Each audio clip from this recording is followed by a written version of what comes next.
Greetings, viewer. Welcome to CARITAS Focus. My name is Flavia Kwenihira, your host. And on today's segment, we discuss World Earth Day that is annually celebrated on the April 22nd.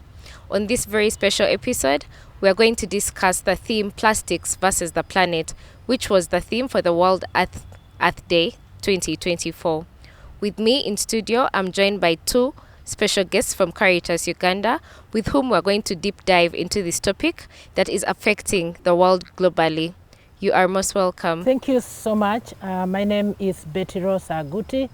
I'm the Policy and Advocacy Specialist of CARITAS Uganda, and I'm also the National Coordinator of Uganda Farmers Common Voice Platform. I'm so glad to be in this show today. Yes, on this end, Godfrey Onentho Otwi.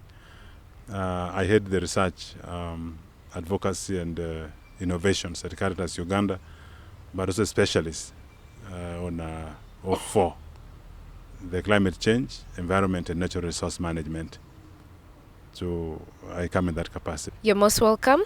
First things first, what is World Earth Day and when was it started? What are the actual reasons behind the commemoration of this day? Thank you very much, Flavia. Yes, World Earth Day is a day that is celebrated annually, and it is purposed to help humanity to take care of Mother Earth and to do actions that go a long way to protect Mother Earth. The World Earth Day was started long time ago, that is in 1970, when there was a spillover of oil in one of those European countries, and the citizen in that country rose up against the government why the spillover of the oil was not being addressed. And since then, there was a campaign that was launched. Letters were wrote to the members of parliament. People were demonstrating on the streets demanding for action from government because the oil was a nuisance in the environment. The oil was smelly and the oil was spoiling people's shoes. The oil was spoiling the environment. Since then, after 1970, the World Earth Day has become an annual event that is always being celebrated globally. And up to today, as we speak, over 193 countries celebrate the World Earth Day, including Uganda, which has started off recent celebrating the World Earth Day with the purpose to drum up support and to call upon the different stakeholders to take action to protect Mother Earth. This has even been made better by the Pope's letter to the whole world that is called Laudato Si, where the Pope is calling upon the whole world. So long as you're a human being created by God, you are being called by the Pope to come and take action to protect Mother Earth, because Mother Earth is calling for help. Mother Earth is crying for support from us who are supposed to be the stewards. That is why Mother Earth is being celebrated in Uganda. The Mother Earth Day, like Flavia was just saying, is always marked on the 22nd of April. And as civil society, including CARITAS Uganda, we always come together in a concerted effort. And this has been since we started celebrating in 2008 and 18. This has been celebrated regionally and in all nations. And what we do is we mobilize communities in such areas, in such regions, to come together for the service and for the environment. And we do a number of activities during the Earth Day celebration. For example, we do cleanup. When you move everywhere around our environment, we have a menace of plastics and other garbage. So what we do during this Earth Day celebration, we always do a cleanup of the environment.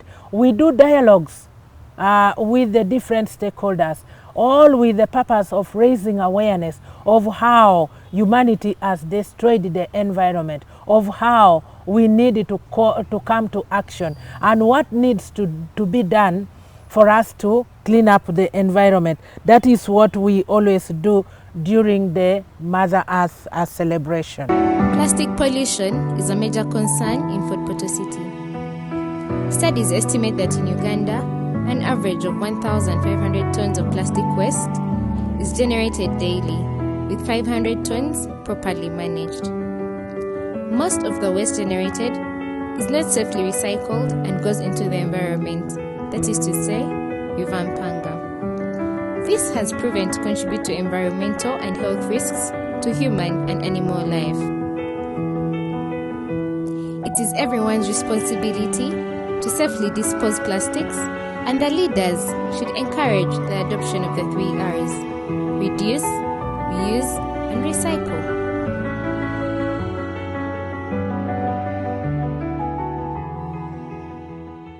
What was the theme for the World Earth Day 2024, and how does it relate to the work that CARITAS Uganda is implementing? This theme is very, very important. That's plastics and the planet. If you will recall, those who are very keen on following some of these environmental activities globally and also nationally, last year's the theme for last year's World Environment Day actually focused on plastic pollution specifically.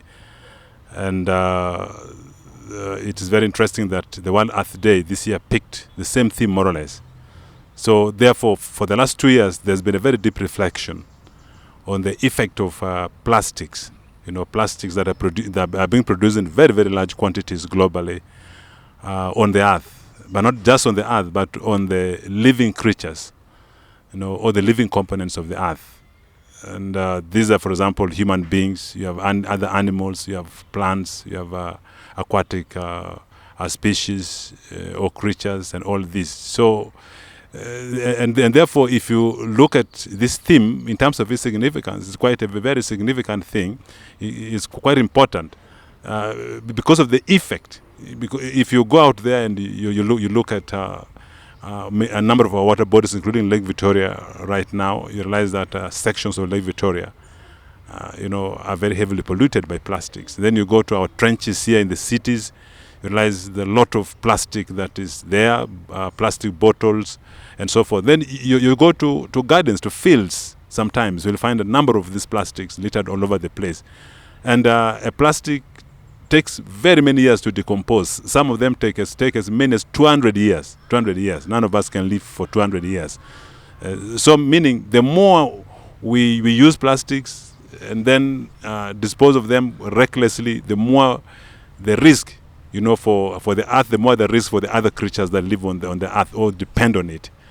And therefore, the significance lies very much in the way plastics, for example, affect us, affect the environment, they affect soil fertility, they affect production of the soil, but also they affect human health, they affect the health of animals, because we ingest plastic. A lot of it is ingested. Sometimes in this bottled water, and then you see people wrapping food with the Cavera and all these kind of things. So we are consuming huge amounts of, quite significant amount of plastics, posing real risk. Then you have animals that are also ingesting it. You have cattle, for example, ingesting, goats and so forth, and some of these die. So if you look at, therefore, at the effects of plastics, not only are they rising, but that this becomes a very major issue for us because of what really is happening. Hence, the need to take action, very stern action. Thank you so much, Godfrey.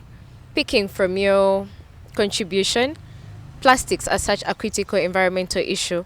So how has CARITAS Uganda tried to address this challenge within its advocacy and research initiatives? Thank you very much, Flavia and Godfrey, for highlighting on that. Since the start of plastic manufacturing way back in 1950, plastics have continued to be manufactured by the different industries and factories. And plastics in Uganda have been considered as the most effective way of carrying our food, of carrying any material that you want to carry. And this makes the plastic the most affordable item that one can use to carry their items here and there. And yet at the same time, plastics have been considered to be so dangerous by the different researches that have been carried out.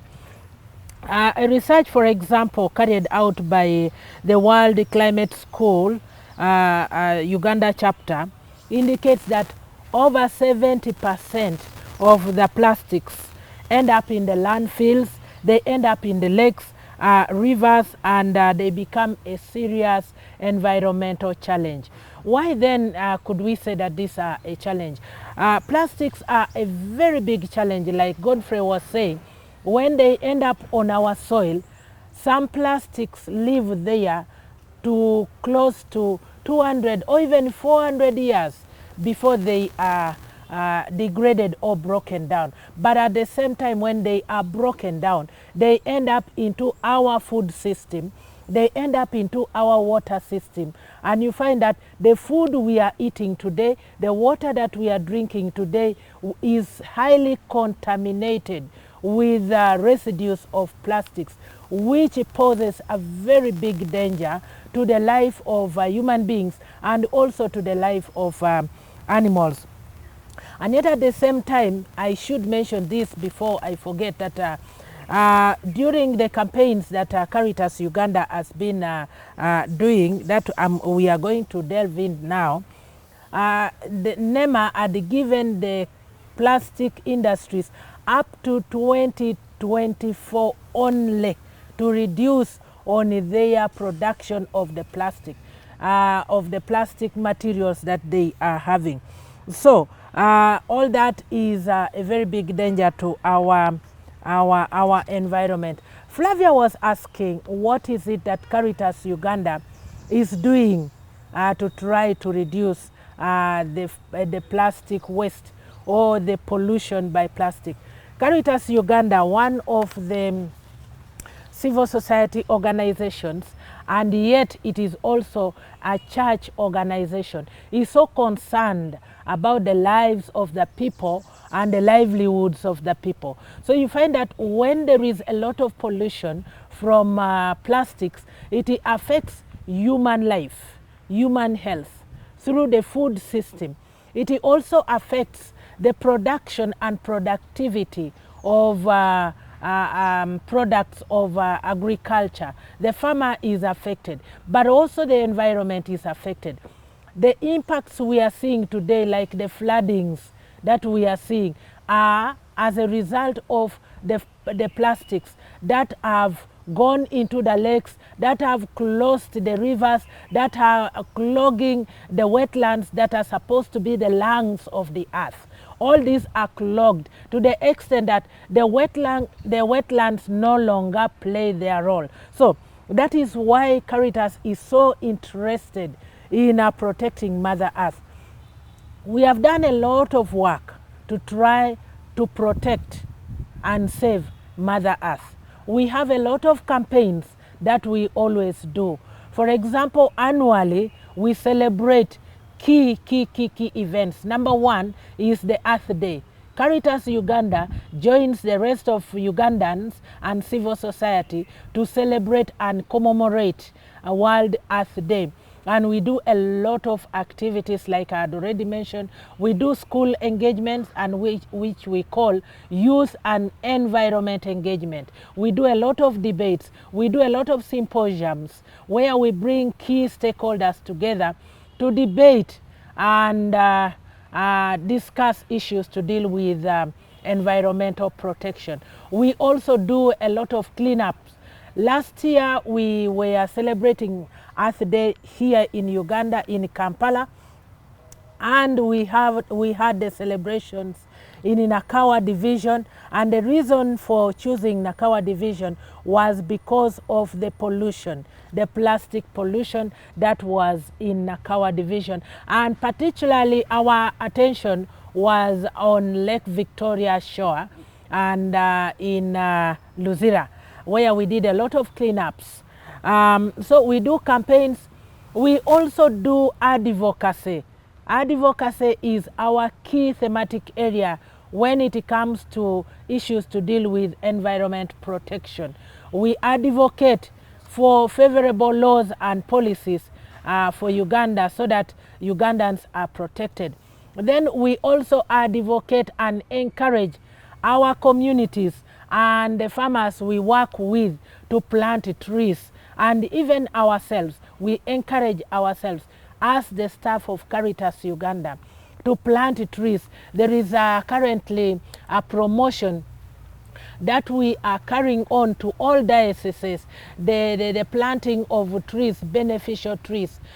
For example, the candle nut tree and the hash avocado, those trees that are so beneficial, plus any other tree that is beneficial to the environment. So we are doing a lot to campaign and see to it that we protect Mother Earth. I can leave my colleague Godfrey to add more on what we are doing as CARITAS Uganda to protect and save Mother Earth. Thank you. Okay, so before we continue to add on more what CARITAS is doing, Godfrey, could you please elaborate more on how CARITAS is enforcing the advocacy work to make sure that the regulatory frameworks of NEMA are being put in place within the communities we're operating in? There are two things here. I'm going to respond to them at the same time. One, of course, is to add to what Beth has said, but specifically on advocacy work as far as plastic pollution is concerned. I will recall in 2018, we made a public statement during the World Environment Day that was celebrated in Bale. Yeah, I think it was 2018.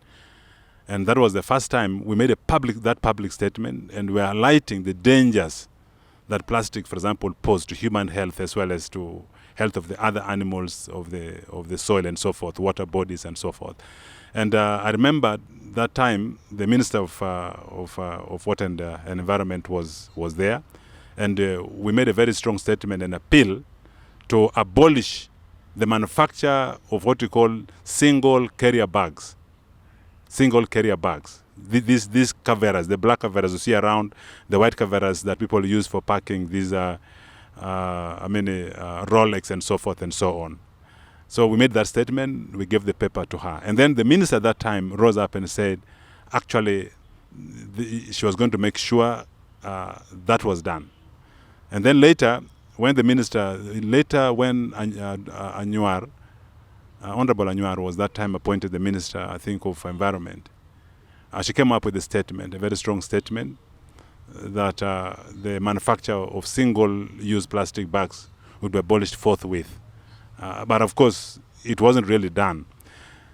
Then that same year, I remember, there was a process of amending or reforming the National Environment Law in the country.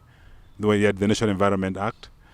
Now, CARITAS led the civil society organizations, and we are thankful to CARITAS Norway that sponsored that whole process in making about 3 submissions before the Parliamentary Committee on Natural Resources. We made three submissions, and the submissions focus on other issues, but eventually zeroed down on how the law could be reformed in such a way that it would really ban or abolish completely the manufacture of what we call the carrier, the polythene bags. The polythene bags. We advocated for total abolition, but when we went in there before the committee, remember, we had also the Association of Manufacturers and so forth who were there making their submissions, and I will recall that there was a lot of controversy over there. But eventually, Parliament asked us to come back and propose alternatives. Then we made another submission, to Parliament, bring out very concrete proposals, particularly focusing on alternatives to plastics. And then after that, there was a third submission. Parliament again asked us to go for a third submission to add some other things. So we had a real engagement with the Parliament that time. And very fortunately, Parliament picked up a lot of these ideas, but eventually came up with a compromise position. But even before Parliament eventually passed this law, we organized a public dialogue. And that public dialogue, again, was sponsored at that time by CARITAS Norway. Brought together traders. We had, for example, the leadership of the traders in town. We had members of Parliament of the Natural Resources Committee. And then we had civil society organizations. We had so many people. It was a very big meeting. I remember even other ordinary traders did come there because they were very concerned about their trade. Those particularly were trading in this, in plastics. So eventually, after that dialogue, there's a compromise position that if we were to go for abolition, we should abolish the manufacture, importation, and distribution of a certain micron, plastics of a certain micron. So if you go there for, I think it is Section 59, if I'm not mistaken, of the National Environment Act, that compromise position was put right there. But also we insisted on the provision for the responsibility of the manufacturers, of plastics, for example, to be able to collect these plastics, from the environment for purpose of recycling or for purpose of safe disposal. So the polluter pays principle, for example, is something we insisted on very, very strongly. And I'm very happy it is in the National Environment Act. So that was our main engagement. Now, at the community level, we have been involved very much in awareness raising. I remember during one of the Namugongo celebrations, I think before the COVID, we worked together with the NEMA under Uganda Episcopal Conference, and then Vivo Energy, NBS, and so forth. So we had a very huge campaign around Namugongo, to ensure believers did not go to Namugongo with the plastics, with any carrier bags that were plastic. So that campaign kicked off, and we thought it would build momentum until these plastics were completely abolished. Unfortunately, that wasn't done.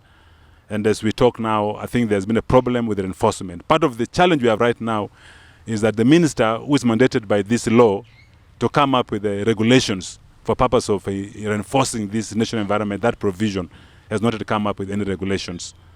So basically as CARITAS, that's what we're doing. And then we continue to raise awareness among our farmers whom we work with through different fora and so forth. They have been doing this. And then also for a long time on Radio Sapientia, there was a program here by CARITAS Uganda. I think a weekly program for a very long time, almost a full year. I was one of the panelists where we're raising awareness on environmental issues on a weekly basis. And among these were plastic pollution. So these were the things that we're doing as CARITAS Uganda, and we continue to do as CARITAS Uganda. To our viewer, I would like us to get into a short break, and we'll be right back.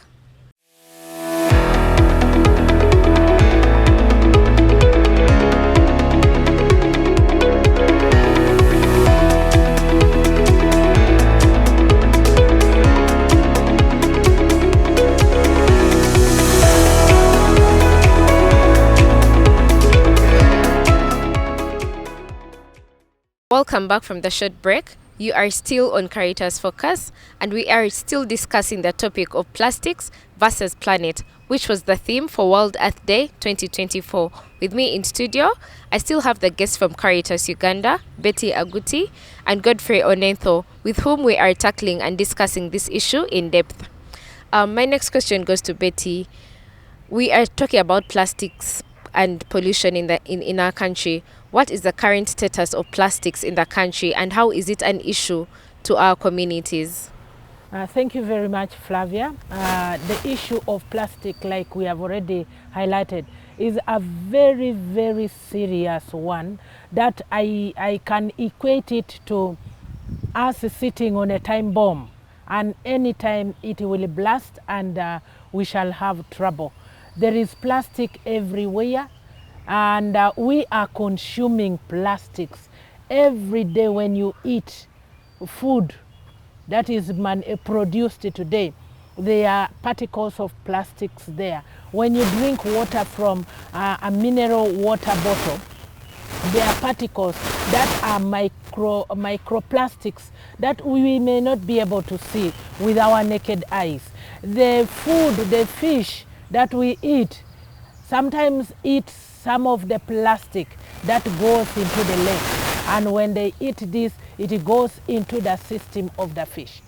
The animals, the meat, the cows and the goats that we enjoy, they eat some of these plastics. Animals are not like human beings that you can see this one physically and you remove. Animal chews whatever it sees. When it is mixed with the grass, it chews even with the plastic. And this plastic goes into the food system of this animal, and later on we eat these animals, and we also get them plastics which are not really seen from these animals. So currently, research from NEMA indicates that as a country, on daily basis, we have or we produce about 600 tons of waste of plastic.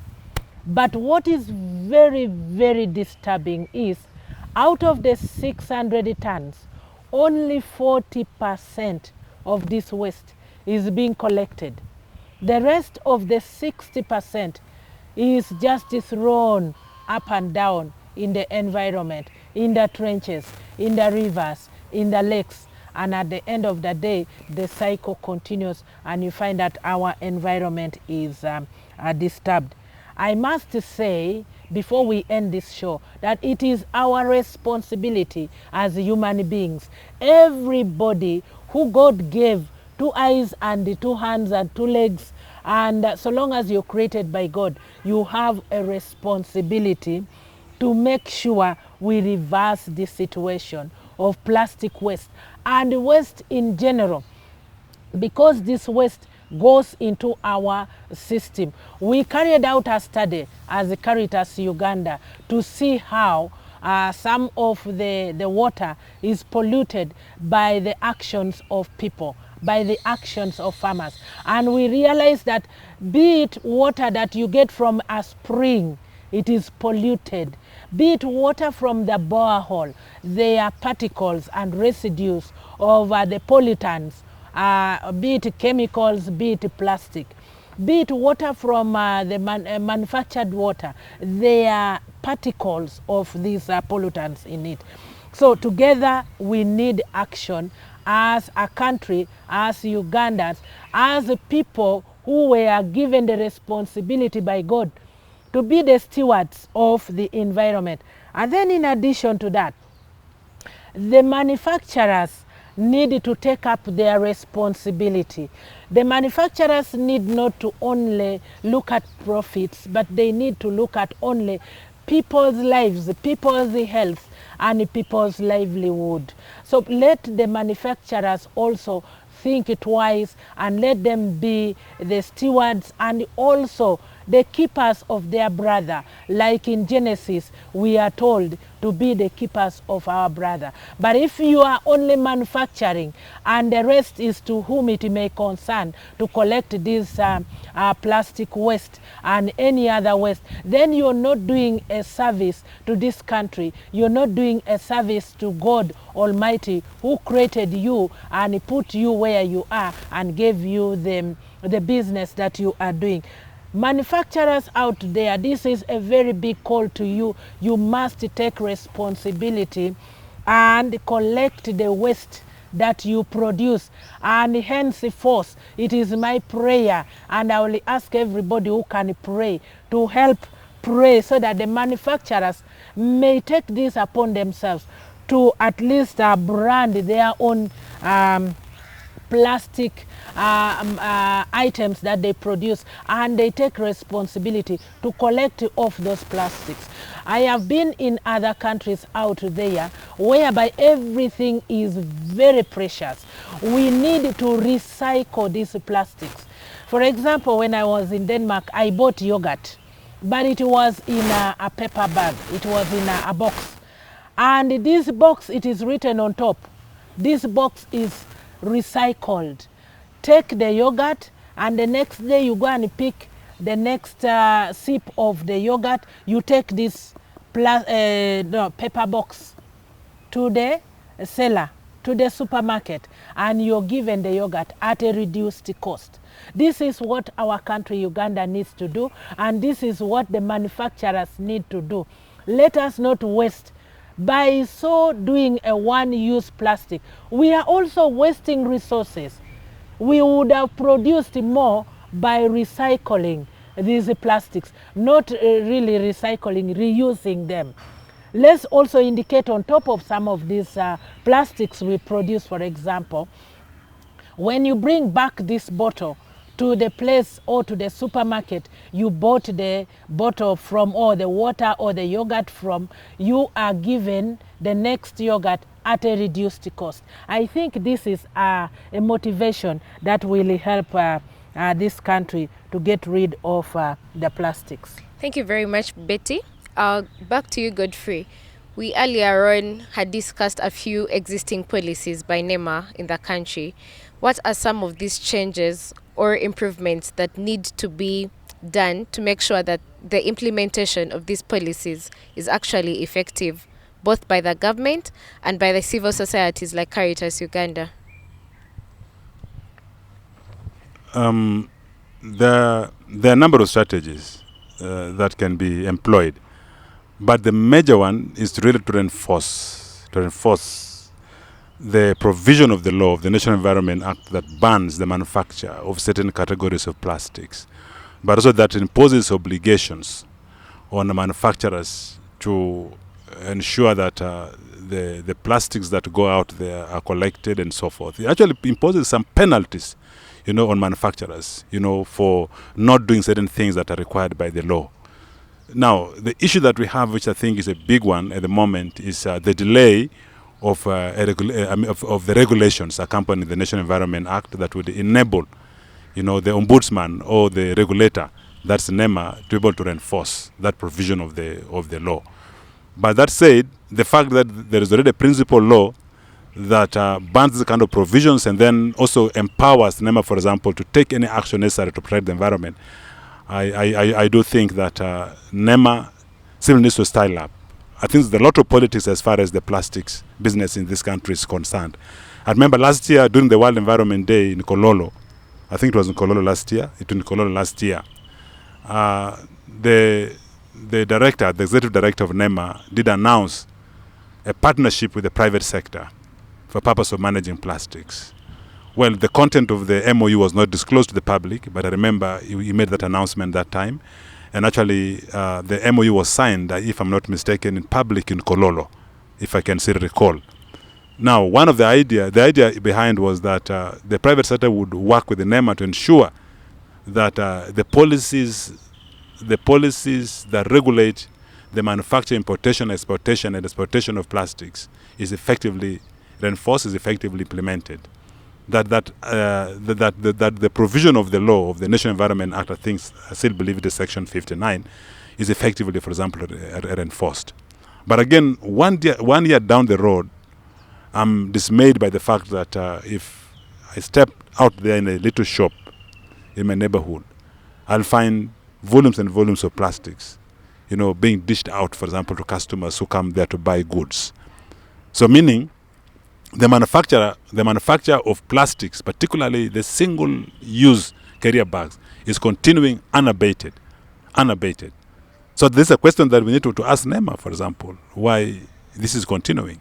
Because you told us last year there was an MOU that will enable you work more effectively with the private sector. And our understanding was that it would, one of the things would be to the private sector to commit themselves, the manufacturers to commit to non-manufacture, for example, of the single-use carrier bags below that micron. If you go to that section, it gives you the micron. Is it 30? Whatever it is. Yeah, below 30 micron. Now, if this is not happening, there's already a problem. So for me, the question of commitment, first, the political commitment itself on the part of the minister responsible to come up with accompanying regulations to this particular law, the National Environment Act, leaves a lot to be desired. And actually it's required very, very urgently. And then number two, we have a problem with the politics itself. The politics around the whole of this thing is very, very terrible. And I think the regulator, which is NEMA, is fearful, for example, of stepping on certain toes. Because if you are to implement that provision of the law to the letter, then probably you're going to step on toes. So you may step on toes of some politicians who have interest, for example, in the manufacture or in the plastic business, but above all, on the toes of the manufacturers. Manufacturers who claim the manufacture of plastics, for example, is creating so many jobs in the country and also is bringing revenue to the country. And they seem to have convinced our government also that without them, this economy cannot stand. I think that's where the biggest problem is. biggest problem is. So the enforcement remains a very big problem. But if you look at the proposals that we gave last year, together with when we had a joint follow-up dialogue after the World Environment Day dialogue with the BioVision Uganda, we had that dialogue with BioVision Uganda, and then we had those BioVision Uganda. Please, you will excuse me. I need to be very particular. We had BioVision Uganda, and then we had CARITAS Uganda, and then there is End Plastic Pollution Uganda. There were about 3 civil society organizations that organized a follow-up dialogue last year with a view of generating proposals, for the UN Summit on Plastics. UN Summit on Plastics. I think the UN Summit will be taking place this year, if it has not taken place already. And the purpose and the expectation is that this summit will come up with what they call a global UN plastic treaty, the plastic treaty. Currently, we don't have any plastic treaty at that level. So plastics is still managed under the general environmental rules, conventions, and treaties at that level. So this, if it goes through, is expected to be the very, very first treaty that is specific to plastic, because plastics is a global issue. Probably we are even less affected compared to some countries of the world. So we gave a wide range of proposals, and these proposals are also applicable, they're relevant actually to our own country. And one of them, I want to read them here. One of them is to set up national reduction targets. Do we have any national reduction targets for plastics in this country? I really doubt. We don't seem to have any target. Say, for example, by 2030, we want, for example, a certain kind of category of plastics to be out of circulation.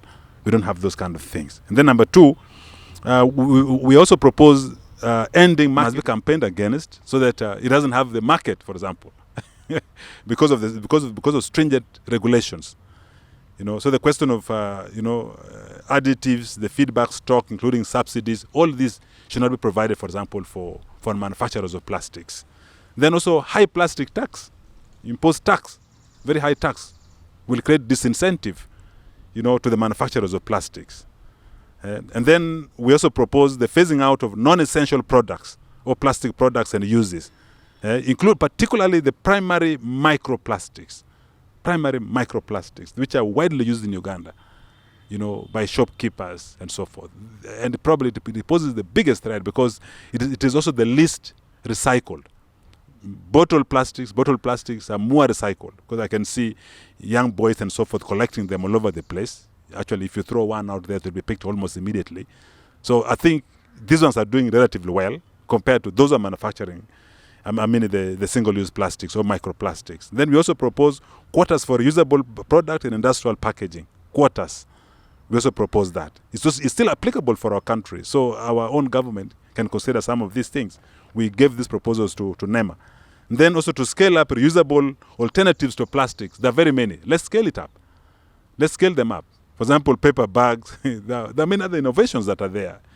And if you abolish, for example, the single-use carrier bags, these innovations, for example, would be highlighted. These same factories could transform into alternative making factories. You remember, for example, during during COVID-19, certain factories here transformed in a very, very short time from manufacturing certain products they were manufacturing before into manufacturing sanitizers, for example. They transformed within a very, very short time, and government supported them. So why can't we support these manufacturers of plastic to be able to transform these industries, for example, or factories, for example, into machines for making alternatives, to plastics? And then also we thought guidelines, for example, on there must be guidelines, for example, on the manufacture, the use of plastics, for example, things like branding. And I remember in our engagement with the Parliament in 2018, we insisted very, very strongly on the need to brand every plastic that comes out for purpose of tracing, the manufacturer. That's in case this particular plastic piece, a piece of plastic, goes out there and causes any harm. Okay, that if you wanted to bring a suit, you could bring a suit against a particular manufacturer, because then that plastic would have indicated clearly who has manufactured it. But of course, this wasn't really taken. So if you look at the labels themselves, the labels currently are in paper. If you even look at the bottles, apart the plastic bottles, the labels are in paper, which can go away in time, and somebody can deny that they actually manufactured these themselves. So these are some of the ways for math. And then awareness raising is very critical. The public needs to be educated continuously. NEMA has tried this, but I think they're also losing the battle. You know, and as Betty said, we need to go all out and also walk the talk. Ourselves who are talking against plastic. Within our institutions, we have to create no-go areas for plastics. NEMA has done it. You can never enter NEMA compound, for example, with any plastic, particularly banned plastics. So somehow, within our own institutions in the country, we need to do this kind of thing. Then within our homes, we need to do the same thing. You see, so can we have these bags that are usable, for example, for buying the day-to-day things that we need in our houses? So these are different mechanisms for reinforcement, for implementation of the anti-plastic policy and laws in this country. Thank you very much, Flavia, and thank you so much, Godfrey. Before I come to the challenges, there is what we call now the triple RE, which is reduce, reuse, recycle, and educate. These are some of the ways that we need to reduce plastic from our environment. Like Godfrey was saying, we need to reduce the use of plastic. If you can, in your home, for example, have a reusable bag, like this crafts bag.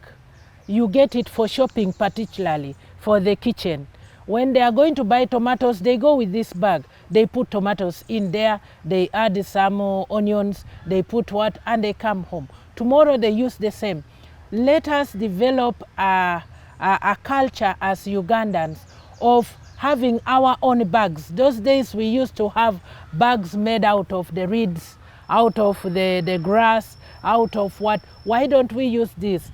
Some people may say they are backward, but it is stylish. It is nice. It shows that you are really African. So let us get some carrier bags which are reusable. When they get dirty, we wash it. You give this person at home, please, this is your shopping. I got one for my mom and she was very happy, but she also wanted now to use it for only church and those gatherings of women. I said, no, this is for your daily shopping. When you're going to the market, even charcoal, you wrap it somewhere and put it in that bag. Even if you're going to buy whatever you're going to buy, vegetables, put in that bag. When it gets dirty, you wash it. That is the principle of reuse. The principle of reduce is like we just completely refuse. If you have already one plastic carrier bag, why do you need an extra? You find when you're going for shopping and you need 5 items, for example, you buy soap from this shopkeeper, he puts it in the plastic bag. You go to this shopkeeper, you want sugar, another plastic bag. You go to another shopkeeper. Why don't you say, no, this is enough to accommodate all of them? And there are these bigger bags, white in color, and they are really good. You can reuse it even for 1 full year if you can. Put everything there and walk home. That is to reduce. You can help reduce. What I am going to appeal to the viewers of this program today, let us remove the plastics from the demand side. If the demand side, that is me and you, says, I don't need your plastic bag or a kavera. I don't need your kavera, madam, keep it. I'm going to put this in my bag. It means that you have reduced the use of the kavera by 1 because you have refused it. So let us reduce the use of kavera and let us recycle them. Let's continue using them, take it to the recyclers. But unfortunately, the recyclers are very few. Can the government give incentives to the factories that want to recycle the plastics that we have on our environment to other things? Then educate. Let's continue educating. For us as a church organization, we have a very big platform. Every Sunday, we have hundreds of people coming to listen to the Word of God. Why don't we also incorporate the protection of Mother Earth into our homilies every Sunday? This goes to the men of God. both Catholic, Anglicans, and also Muslims. Before you start your homily or your preaching, can you first have just 1 minute to talk about plastics, to talk about environmental conservation, to talk about the care for Mother Earth? I think with this, that is also what you do, because there is specialization of duties. Me, I know I am specialized in talking. I do talking very well. Wherever I go, I talk. For you, you're specialized in preaching the word of God. Why don't you preach about the evil that we are doing on the earth? So this is what we can do. The school children, you can participate by doing the cleaning by yourselves. And then other people, also the cultural leaders, you have to join you have to join the campaign so that we see to it that we clean Mother Earth. Flavia was asking about the challenges. What are some of the challenges that we face as CARITAS Uganda? One is recklessness, mindset change among the communities, among God's people. Mindset change is needed for you and myself. We dispose the plastic anywhere in the environment. Other countries, for example, like in Rwanda, one time I made a mistake to carry something. I was carrying it in a kavera. Didn't I keep that kavera until I came back with it to Uganda? You see? So we have a mindset change problem, a mindset problem as a country, as Ugandans. We are used to disposing anything anywhere. That is one big problem that we need to address. The other problem that we need to address is politicizing everything in this country. Politics has become our bread and butter. Every day when we wake up in the morning, we only think of politics. When such a campaign comes in to try to rid our environment of plastics, then you find politicians coming in. Oh no, leave them. That is where we get our income. That is where we, no, that one I know him. You first leave him. Let's give him some time. And when we give him some time, 1 or 2 years down the road, we forget of everything. That is the challenge we have here in Uganda. Infrastructure is another challenge. We have very, very small or little infrastructure to help us in cleaning our environment, for example. When we are talking about the recycling factories, it is very few. They are countable actually. So we need to pull up our game to see to it that we have these recyclers increased. Let it become an income generating for many people. Yes, I see people collecting plastics here and there. Little boys in the streets, they collect and they take them somewhere. But we need many more of this so that we can support. Then also the other one is education. We lack the knowledge of what impact we are putting on our environment by so dropping the plastics everywhere. We do not know how this plastic gets into our digestive system as a human being. We think that the plastics are only on the environment and they can never come onto our plate. For your information, dear viewer out there, these plastics get into your cup, they get into your plate through the food system. So these are some of the challenges that we face as CARITAS Uganda. There is very little support from the fellow human beings, God's people made in the image of God. Thank you. Thank you very much, Betty. Still picking up on the challenges, how have you been able to address these challenges? Maybe in brief, you could tell us how you've been able to address the challenges. Thank you very much. Charity begins at home. We encourage ourselves to try to reuse the plastics that we have in our families. That is to start from home, because when you start anything, make sure you are convinced by yourself. So for us as CARITAS Uganda, we are convinced that this is doable. we have tried to encourage ourselves every time we come together to make sure we don't litter. But also in our office, we make sure we have the common user facility, for example, for water, so that we do not continue buying this bottled water every now and then. We make sure we reuse some of these things. The other one is advocacy and collaboration, synergies with other like-minded organizations. We have a culture, and we have built this over a time, that we need to work together with other civil society organizations, but also we need to partner with government to see to it that where government cannot reach, we as the church, we may reach. We complement the work of government.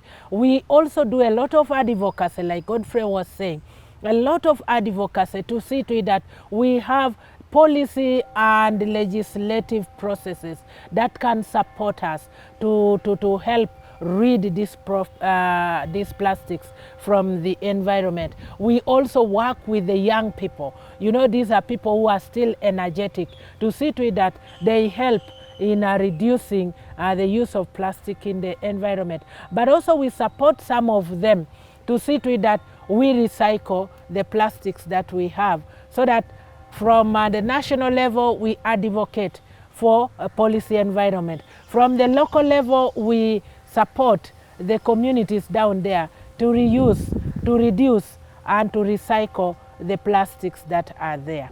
Thank you. Thank you very much. Back to Godfrey. What are some of the specific success stories CARITAS Uganda has encountered in mitigating the plastics within the communities? But for me, the major success that we have scored is the inclusion of a ban on certain microns, you know, on that are below, for example, I think below 30, if I'm not mistaken. You'll excuse me. And that was the result of that engagement I talked about with the Natural Resources Committee, as well as the Uganda Manufacturers Association. So that remains for me the most outstanding. And not only did we propose the abolition, but also we did propose a very strong element of polluter pays principle. That's as far as plastics are concerned. Therefore, if you look at the whole of that section, it imposes very serious obligations on the manufacturers and those who handle plastics, and actually imposes penalties as well. We gave those proposals. So that particular provision of the law, we counted as a very big success, and a success because I think we were, as the Committee of Parliament was saying that time, we were the main stakeholder that really came up with what we call a direct opposition, to the manufacture, importation, exportation, and exportation of plastics, particularly the single-use plastics. And that's why the committee invited us three times. It was really unprecedented, 3 times. And all the 3 times we appeared together. We, as CARITAS Uganda, we sponsored it, and then 2, we took the lead in it. And we did it in partnership with the Climate Action Network Uganda, with the many other CSOs. So we prepared position papers that gave very specific proposals, and these proposals, a good number of them were taken in. So for me, I consider that as a main success. Then number 2, we had also expected that the Namugongo, as a plastic-free zone, would eventually be reinforced to the letter. Partly yes, but still a lot of awareness is required. Apart from that big campaign, that time we did not see so much move in that direction, particularly by worshippers who come there. People now are disposing plastics anyhow. But this year, we're going to make an attempt, once more as CARITAS Uganda. We are making an arrangement on Namugongo Day, the 3rd. We'll be raising awareness on plastics, particularly safe disposal of garbage, and a very special focus on plastics, how to separate these plastics. And we are working on providing, for example, dustbins that will be very clearly labeled for plastics, post them here, degradable waste, put them there. And there'll be, and each of these containers will be carrying some message. And that message has to really do with an appeal to the worshippers to do the same in their homes, in everywhere they are, so that we can effectively manage many plastics which have become a menace to our environment. Thank you. Okay. Thank you very much. As we come to a conclusion, what messages would you like to share with our viewers concerning World Earth Day, particularly regarding the theme of plastics versus planets? We want to thank the viewers so much. And the message that for me I have for the viewers today is we need to take responsibility and we need to protect and save Mother Earth from what we have done. By the way, if you're not aware, you and me have killed Mother Earth. And Mother Earth is crying for help from you and me. If we truly say we believe in God and we love God and we love each other, can we love Mother Earth? Can we protect Mother Earth? Can we save Mother Earth? Can we treat Mother Earth the way we treat our bodies when we fall sick? At the moment, Mother Earth is sick. She cannot even get up. She cannot even do anything. But you and me can treat Mother Earth. That is the big message that I'm sending out there to the general community, to government. Can we walk the talk? If we said, NEMA, this is directly to you. If we said the end date for the manufacturing of these plastic bags which are not permitted is 2024, this is the year for us. Can we walk the talk? Can we ensure this is the end date? And then we see how we proceed out there. To the families, can we get for our people back at home the helpers we have? Can we get for them shopping bags? Something which is nice for them to carry here and there to go to the market to buy the foodstuffs we have. Can we educate the people, the religious leaders out there, irrespective of which sect you belong to? Can you teach God's people every day? Can you remind them of how they have destroyed Mother Earth? This is the message that I'm sending out there. And I believe and pray God will help us to listen. Thank you very much, Betty. Godfrey, in just a sentence, what message do you have for our viewers? For me, the last message, I want to take that directly from the Laudato Si by Pope Francis. And this is what lies at the root of our irresponsible use of natural resources, the responsible abuse, of the environment. It stems from the fact that we consider ourselves as separate from nature. But the Pope is saying nature cannot be regarded as something separate from ourselves or as a mere setting in which we live. It's not a setting where we live. We are part of nature, part and parcel of nature. So the human being is not on top of nature. The human being is an integral part of that nature. That's why we are born in nature, we survive on nature, then eventually we are buried in nature.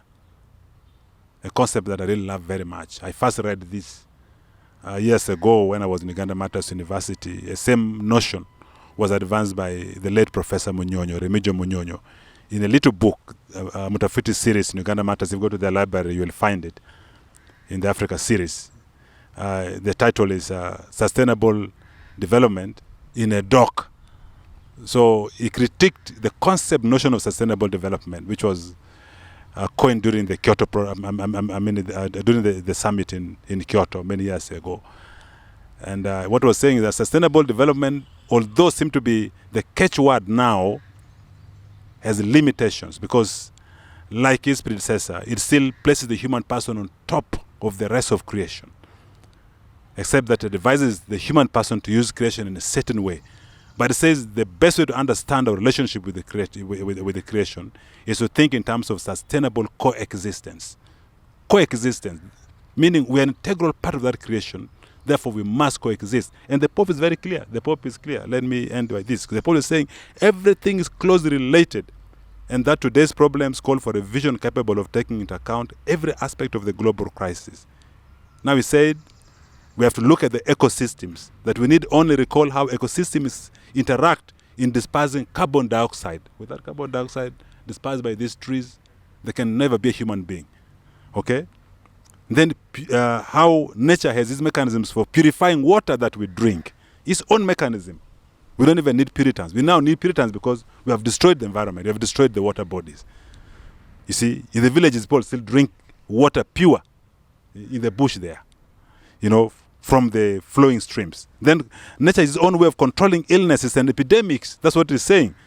But now this system is broken down, forming soil, breaking down waste, and in many other ways which we overlook or simply do not know about. I love these expressions. Thank you very much. This was quite an interesting conversation. Thank you very much, Betty, for joining us on the show. Thank you very much, Godfrey, for sharing these wonderful insights and your tireless efforts towards protecting the environment. Thank you, our viewers, for tuning in. My name is Flavia Kunihira. I've been the host for the show, CARITAS Focus. Stay tuned on Uganda Catholic Television.